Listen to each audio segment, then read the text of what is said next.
Hello and welcome to Channel Sports this morning. It's great to have you join us again. I am Lekan Salami.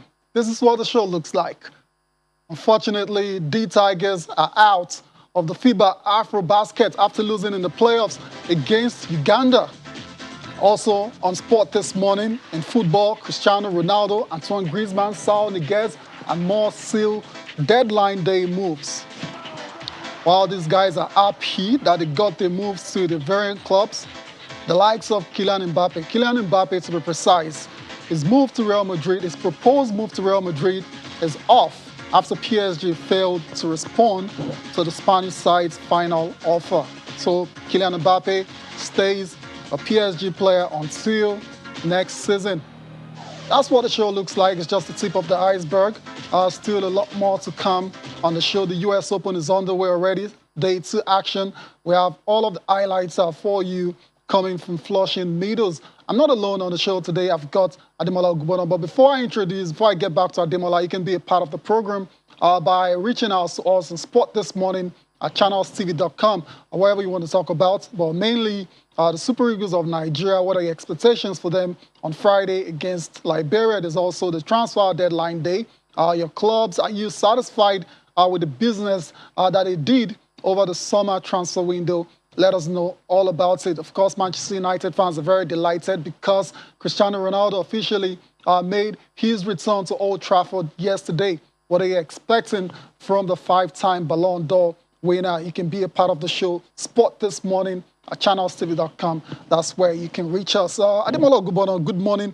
It's always great to have you being a part of the show. Good morning, Tayo, and thanks for having me again. Of course, that transfer window closes yesterday. Wow. It was major news all over the world. So, Niguez, I don't know what more Chelsea wants. Of course, Incredible. the US Open still going on as well. Interesting game so far. I'm sure we're going to talk about this and many more as the show progresses. Yeah, we're going to talk about the Tigers as well, too. Unfortunately, it's the end of the road for them.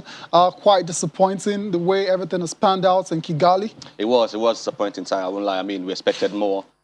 Yes, they won the first 2 matches. They couldn't do it against the Ivorians, which would have meant automatic qualification for them to the quarterfinals. We thought, okay, against the Ugandans, we had a chance, but it wasn't to be. Disappointing performance. Terrible. And they crashed out of that tournament. Terrible indeed. There's also what's it called? After losing out in Afrobasket, there's no. They don't have too much time to lick their wounds because there's more assignments to come. There's the FIBA World Cup qualifiers, which is going to start in earnest as well too. The Tigers, yeah. To be fair on the coach, before they went to the tournament, without the guys from the NBA, we spoke about this the last time around we were here. True. That much weren't to be expected, but expect that at least still go there, give us a good show, at least get to the quarters. The coach, I'm sure we'll hear from him much later. Yeah, of course. I'm sure the players themselves will be a lot disappointed, as a result of, But I think going there, we expected that. So I don't know if many Nigerians were expecting them to perform. No, trust me, a lot of Nigerians were not expectant after seeing the final 12-man roster. Exactly. We will come back to the D-Tigers issue later on in the course of the program. But before then, let's go to Ibadan, where there's a big event going down today, and it's all about the unveiling of the Lekan Salami Sports Complex in Adamasingba in Ibadan, like I said. And we've got a guest that is going to be telling us more about this particular situation. Oluwatobi Oyewumi joins us from Ibadan to talk to us about this fantastic developments coming from that side of the country. It's great to have you on the show, Oluwatobi. Good morning. Good morning. Good morning. Fantastic. Great to have you. So let's just dive straight into it. It's all about the unveiling of the Lekan Salami Sports Complex today. Tell us everything that we need to know about it. Oh, okay. So the Lekan Salami Stadium is going to be unveiled today, after it's been remodeled. The project was initially stated for 18 months. Okay. But I think the contractors they've worked stupendously day in, day out to at least deliver it for us within the space of 1 year. You understand?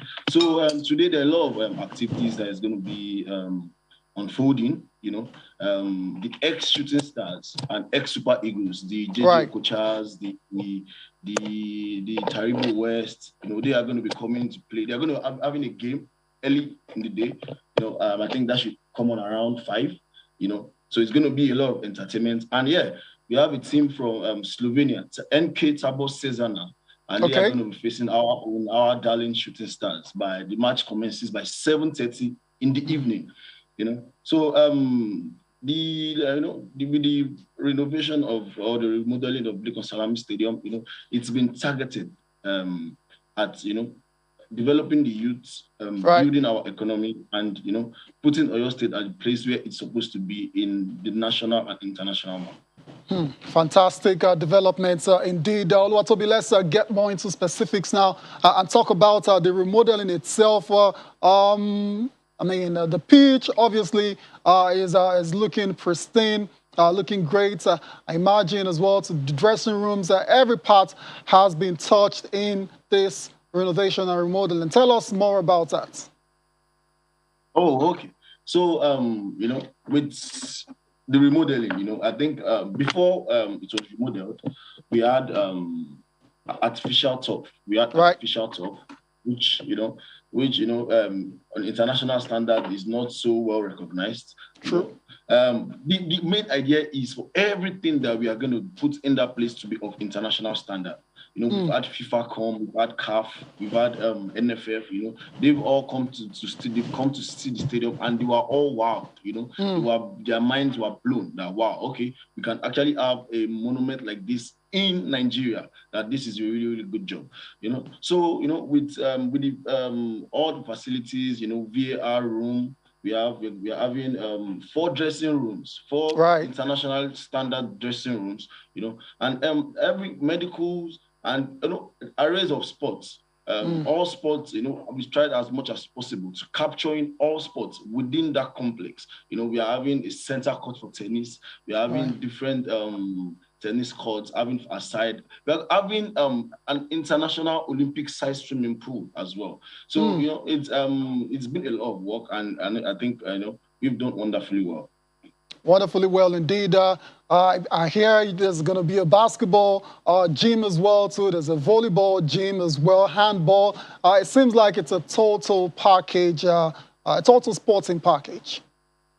Yes, indeed, it is a total sporting package because even the new upcoming sports, the UFCs of the world, the mixed martial arts, they are also captured in there. The kickboxing, because Ibadan is a place, is a city with, or your state in general is a city with arrays of talents. We have talented youths, who actually need to channel their energy into something meaningful and productive to give themselves a means of livelihood, to give themselves something to live for. You understand? So that is the driving force. Majorly the youth, getting them up there in all ramifications, be it in sports, be it in education, be it in science, be it in technology, be it in agriculture. In every sector, we want our youths, our excellency wants our youths to be up there in everything we are, every aspect and every sector of life.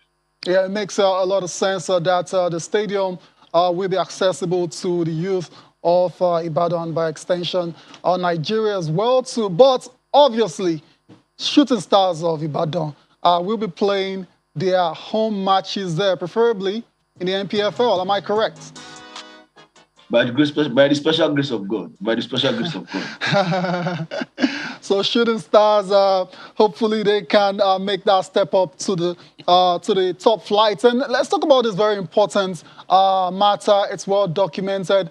Nigeria's maintenance culture is not the greatest when it comes to these facilities. We've seen facilities built in the past that have gone to the dogs, down the drain, not too long afterwards. What are the plans for maintaining and keeping this particular stadium in pristine conditions? Oh, okay. It's been a culture of the Nigerian society. The maintenance culture has always been terrible in Nigeria. But I think what we've had in mind, or what has been the driving force, is actually putting ourselves at a pace where others want to envy us. You understand? So we know that to keep these facilities up to keep to be able to maintain. Need people of high standards. You understand? We need people who actually know the job, who know what exactly they are getting into. So the first step is the first step we ought to go to do is the contractors who built this wonderful edifice. They are going to be the one managing it for a long period of time till there is enough training and retraining of all the staffs that work in the sports council to understand what each and every aspect of the stadium needs, so that there is no lapses in communication, and you need to be up and doing, which has been the message since the day one, since the innovation of that place started. And for years to come, by the special grace of God, we are going to maintain that place by the special grace of God. It's super necessary. It's very well maintained, so it can serve the purpose in which it's being renovated and remodeled. You've talked about the activities that'll go down later today during the unveiling. The Super Eagles, the Slovenian side coming to town, the Shooting Stars as well to be in action. What about outside of the sporting world? What some of the personalities are we expecting at this event? Yeah, okay. We are expecting, being it a national event, so to say, we're expecting our ex-vice president Atiku Abubakar to commission it today. We're expecting governors from Rivers, governors from other governors from all over the state, and definitely also the sporting family too, because this is a sporting event. We have the first vice president of NFF, the NFF president. We have the house is filled up. Everywhere is filled up. They are all here. All FA chairmen from Southwest are here. Everybody, almost everybody. Austin Jejo Okocha is here. Taribo is here. The players who made shooting, the players who gave shooting the history that they have today are here. So it's a all total package. And even if you're not going to be physically at the stadium, you can always watch it at channels 209 on DSTV today. You can watch it on Channels Television, and it's going to be a total package. And I can assure everyone they're going to have a wonderful time. Wonderful time. Indeed, shaping up to be a great event indeed. Before we let you go, Oluwatobi, your final word. What else you want to let Nigerians know about this Lekan Salami Stadium, the new one? Yeah, Oyo State is gaining its rightful place in the status of states in Nigeria, and Lekan Salami is a beauty to behold. If you haven't seen it, you have to see it. And please, my message for our parents out there is please let our kids get themselves involved in sports. There are so many opportunities, so many things that come with being a sportsman. The type of discipline that is enshrined into your kid being a sportsman. So please let them get into sports. Let them be happy. Let them be active. And God bless Oyo State. God bless Nigeria. Indeed. I want to thank you for joining us on Sport this morning to shed more light on the unveiling of the Lekan Salami Sports Complex. Thank you very much, Oluwatobi Oyewumi. Thank you so much. Thank you for having me. All right, cheers. So that's the official there from the Oyo State government shedding more light on the unveiling of the Lekan Salami Sports Complex. It's going to go down later today.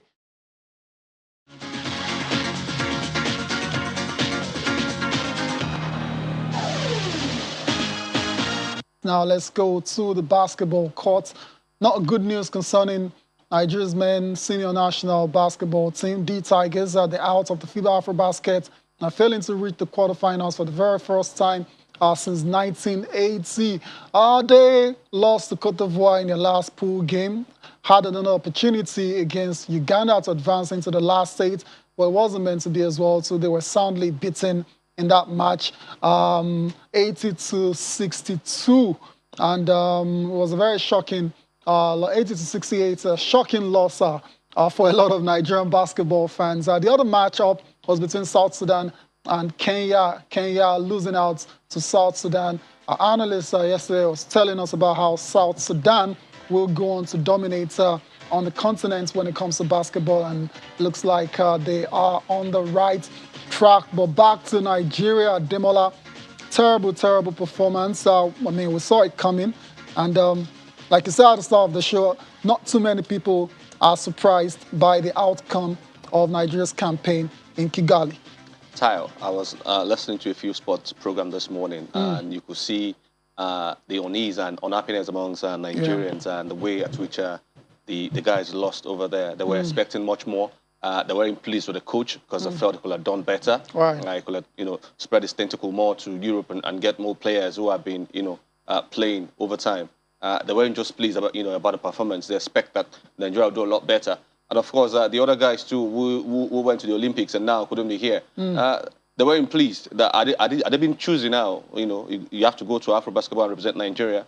They backed out, but understandably so, because pre-season is, in top gear, for the NBA players. Right. But you expected that these guys who came through will be able to do a decent job, at least get to the quarters. At least, I mean, Nigerians, I don't think they were asking for much. Nah. But, I'm sure the guys themselves will be a bit disappointed. We expected that they will, Uganda were third in the group. We were second. If you had won that game against Ivory Coast, we could have qualified automatically to the quarters. But I'm sure they did what they could, but it wasn't just good enough, for us and for Nigerians in particular. So Coach Mike Brown has his work cut out. Yep, he's got his work cut out indeed. Demola, like you said, Nigerians didn't really expect too much from the Tigers, but not the expectations were not that low for them to go out in the group stage of the competition, which is what has happened. Like I said, it's the first time this is happening to the country since 1980 when they finished 11th. That was in Rabat, Morocco. Now history has kind of repeated itself in 2021, just a few years after winning the first Afrobasket title in Tunisia. The Ugandans were totally dominant. At some point, they actually led by 21 points. They led, they played, they were more aggressive, they seemed more determined, more motivated than Nigeria. So, and that's basketball for you.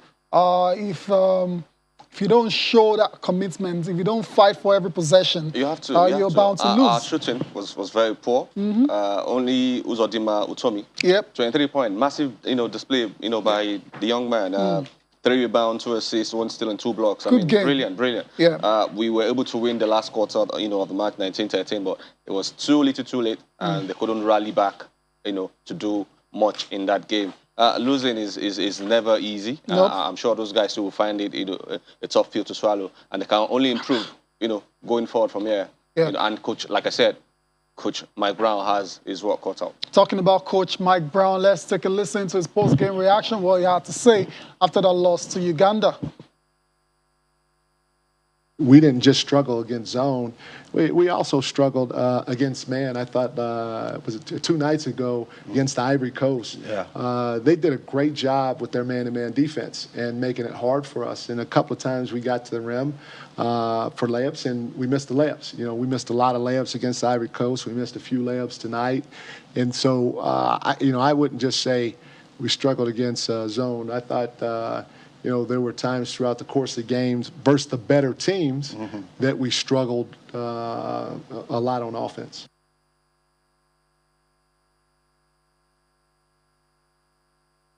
Visibly disappointed, Mike Brown. It's kind of palpable. That's the disappointment. You could feel it all the way from Kigali, Rwanda.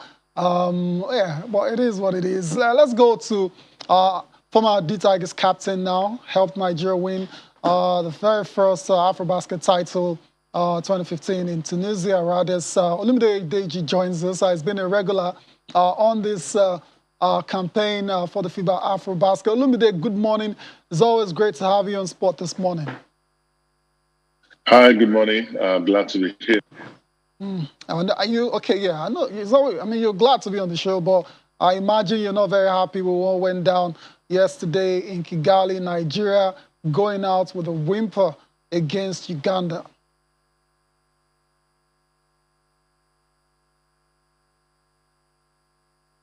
Olumide,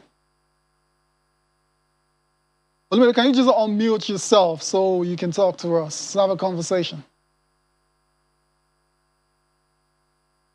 Olumide, can you just unmute yourself so we can get on with this conversation?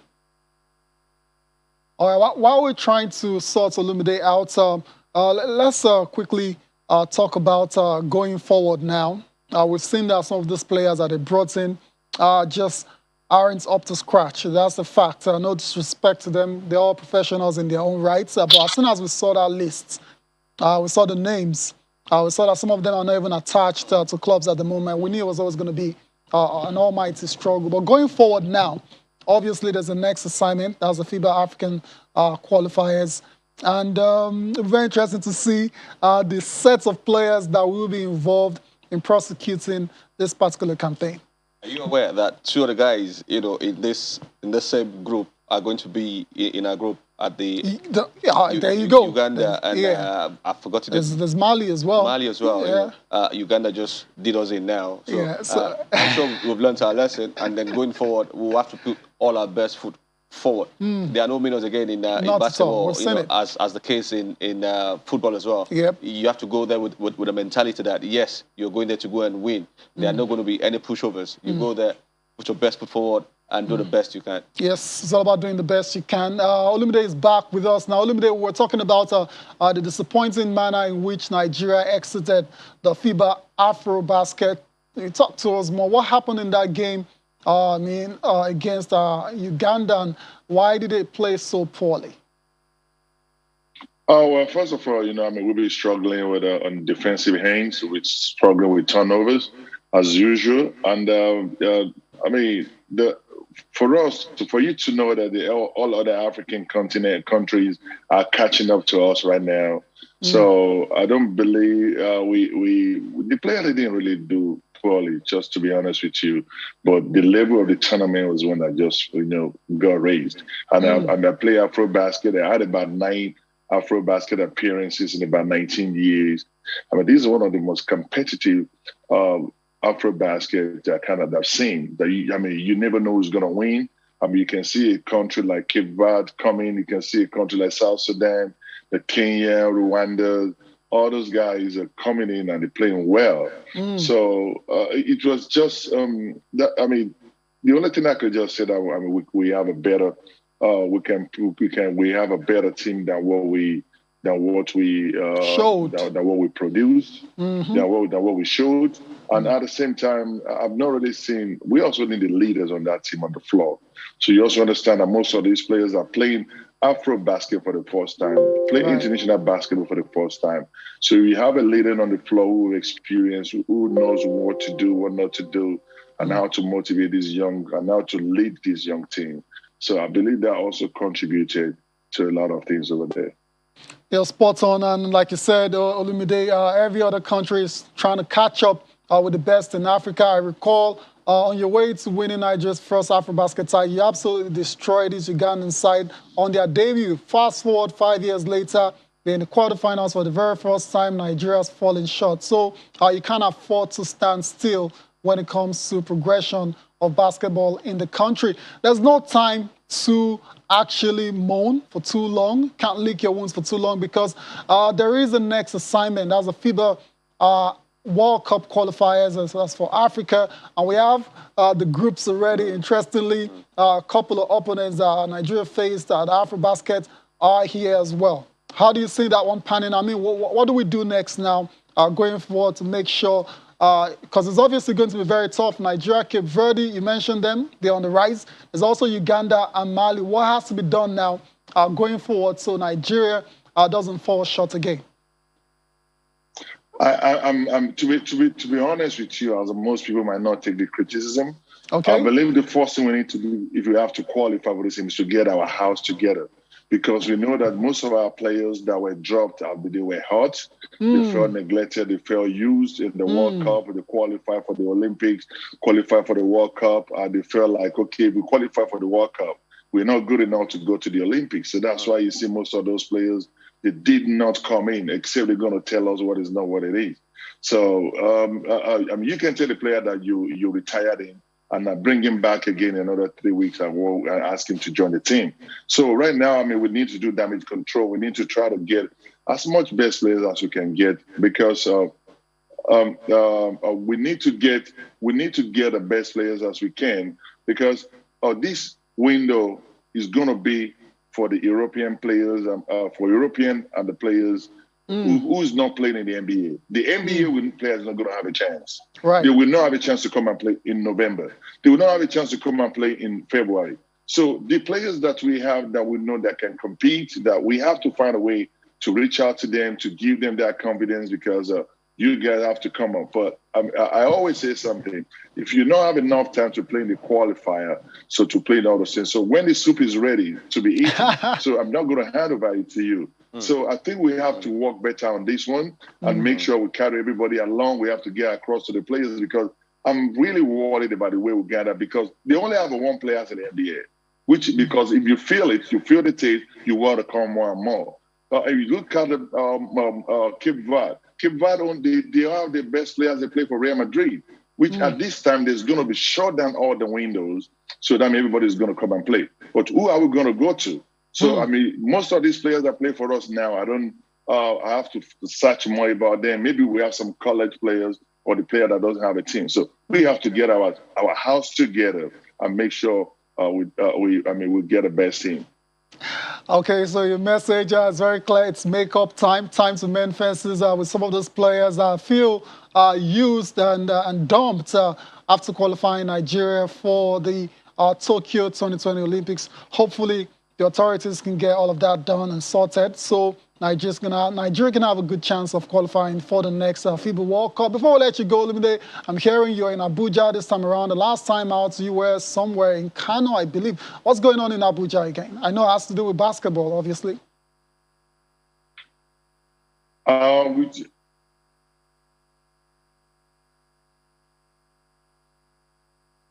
Olumide, can you hear me? Well, what are you doing in Abuja? Yeah, I can hear you now. What's going on? Right here, and I just had to support the ACTD having Adelaide Legacy that's awarding basketball scholarship to the 14 players that got discovered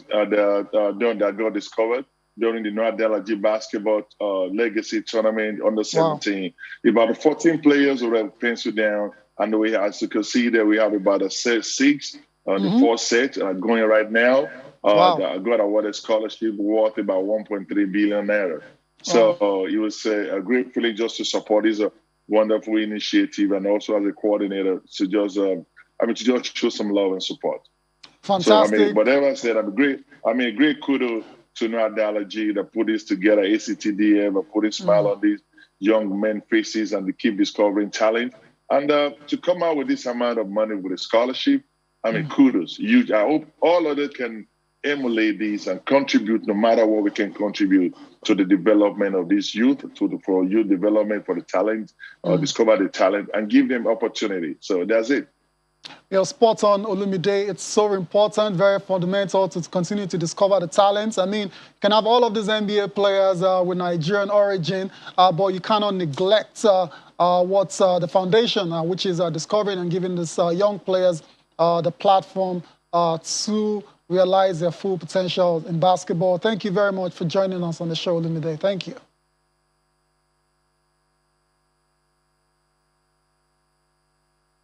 All right, there you go, Olumide Oyedeji, former D Tigers captain. Obviously, unhappy with Nigeria's exits at the FIBA Afrobasket. I imagine a lot of Nigerians are not very happy this morning as well, too. But it's not time to moan.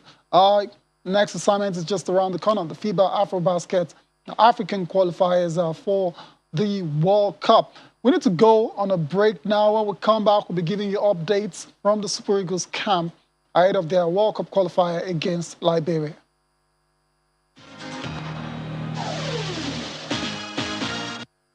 You're welcome back to Channel Sport this morning. Nigeria is out of the FIBA Afrobasket, but the competition continues today with quarterfinal pairings involving some of the top contenders. Angola is going to take on Senegal. That should be a very fascinating encounter between two of the best countries on the continent. There's also Cote d'Ivoire taking on Guinea. So two of these guys, of these four teams, will advance into the semifinals of the FIBA Afrobasket. Away from basketball now, let's go quickly to the Super Eagles camp and take a listen to Gena Raw and William Troost Ekong, how they're sounding, how they're feeling ahead of that crucial match against Liberia on Friday in the FIFA World Cup qualifier. We are ready. I'm still missing 2 players or 3 even who will arrive tonight or tomorrow. And these players were concerned by transfer problems, so they could not be here with us since yesterday. It was a good training session today. I think the players are hungry. They want to win this match. We know that Liberia had a good preparation. They have George Weah, who did everything to have a good team. And we know it will not be easy. But I think with the shape of our players, what I saw in the training session already this morning and this afternoon, we can trust in our team. We have to be careful. We never underrate anybody. We don't forget what happened in Benin City a few months ago. And we must take this opponent very seriously. And we will be prepared very well. We have another 2 training sessions tomorrow and after tomorrow. And then we will be ready if the time is like today, not too hot, fresh wind, fresh air, good pitch, then we play a good football. Yeah, we know that this is the real home of the football for Nigerians. With so many passionate supporters here, so I'm really happy, and the pitch is looking good compared to the last time we were here. They worked on it very well, so we have to give them credit for that. And I'm just hoping the weather's not going to be too much rain, so we can be ready to play on Friday. When I look at the team and I look at the training session today and the kind of players that we are playing with, I think we have all the right to be confident. But we always have to stay humble, and we have to respect the opponent as well. So we know they're going to be good as well. But yeah, I'm very happy to play in this team. It's a very exciting time to be part of the Super Eagles. And yeah, we've got so much quality, so yeah, we're quietly confident.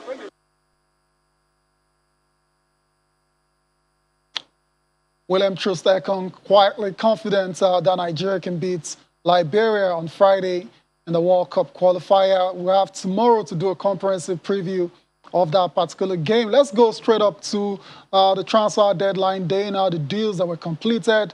And starting with Cristiano Ronaldo, of course, that was always going to be a formality after United earlier announced is coming back. So it's official now, Cristiano Ronaldo is back to Old Trafford, and that was a statement on social media telling the United fans. And of course, Sir Alex, this one is for you. Indeed, boy, you wanted to go to City before, but that's how life is at times. Let's take a look at some of the selected deals quickly. I'll just run through that with Demola. Cristiano Ronaldo to Manchester United, £19.8 million sterling. Daniel James goes to Leeds from United for 25. There's also Vlasic to West Ham and so many other players, Emerson Royal, Ademola Lookman, Tahiro Tomiyasu.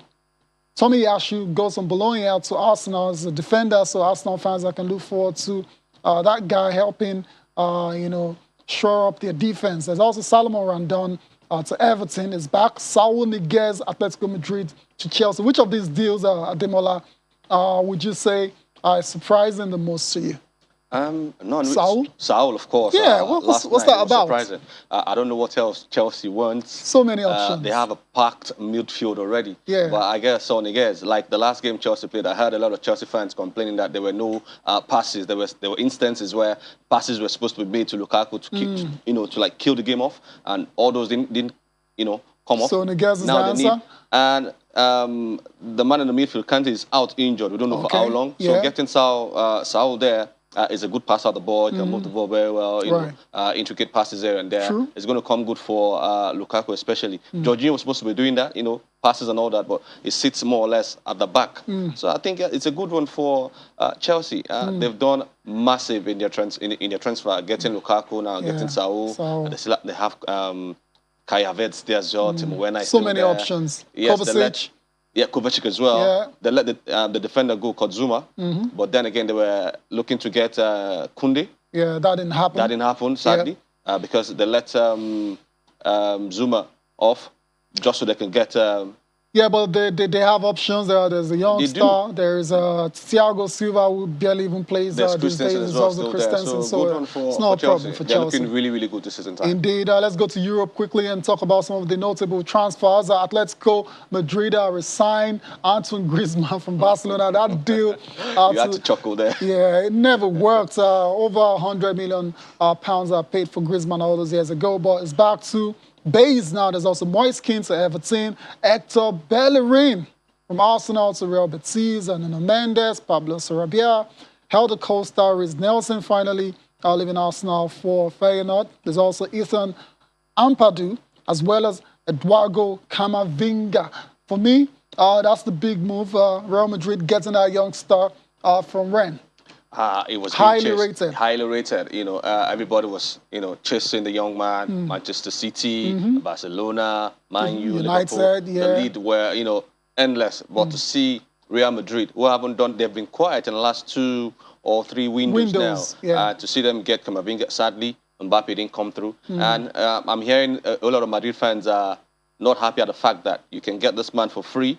You can sign pre-contract agreement in the next 3 months or thereabout. So why go on and offer over 200 million quid only for PSG to turn it down?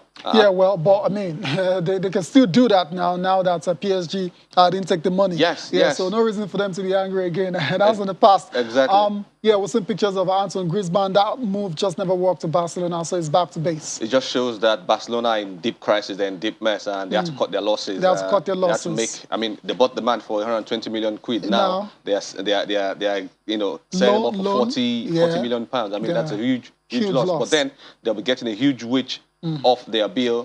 And for them to even sign Aguero, we hear that what's the defender's name now? The defender Busquets and Alba had to take pay cut just so they can sign Aguero. It's well documented, their problems financially. It is. Hopefully they'll get back on their feet and they're making good decisions going forward. All right, hopefully they continue to make these decisions. Antoine Griezmann back to Atletico Madrid where he won it all. Let's quickly take a look at the biggest spenders in the EPL. That's for the transfer window. Arsenal, surprisingly, topping that particular list at £156 million spent on players, incoming players. There's also United second. There's Man City, Chelsea, Aston Villa, West Ham, Tottenham, Leicester, Leeds, and Liverpool. Those are your top 10 spenders in the EPL in the just ended transfer window. Of course, we mentioned that Kylian Mbappe, unfortunately, did not get his desired move to Real Madrid. Perhaps January, he can go on to sign a pre-contract, or he'll sign a new deal with PSG. I can imagine what kind of pressure is going to be on this young man going forward, because PSG will not want to lose him on a free. Trust me, they want to lose him. They'll put him on. They'll try and see if they can convince him again to sign. But the young man has made his mind up once to go. We hear that even in the French camp, he's calm about it. He's been professional. Of course, he will be. But I'm sure deep down will be sad, that he didn't get that move. I think it's just a part also, and PSG are just trying to let Madrid know that, hey, but why? Why would you do that? Like, I'm trying to make sense of it. You're about to lose a player of Mbappe's value on a free transfer. I don't know. I think it doesn't make any sense. I think it's an ego-tripping thing between both clubs.